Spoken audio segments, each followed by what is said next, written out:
architektūra. Tai buvo gimimas, bet ne naujo žmogaus.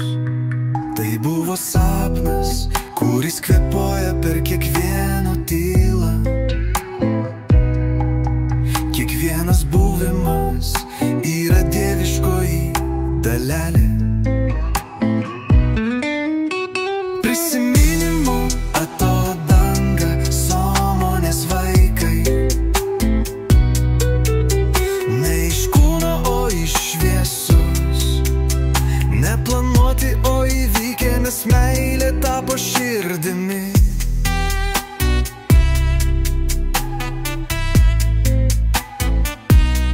Sąmonės vaikai be amžiaus, jie neturi kartų. Jų esmė būties grynume, jie atėjo ir pasaulis tapo žaidimu.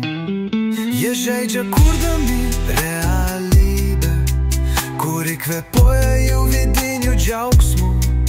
Vienas atsisėdo ant akmens, pažvelgė žmogui į akis. Kam ieškoti tu esi ta prasmė? Ir širdis sustojo, nes atpažino save.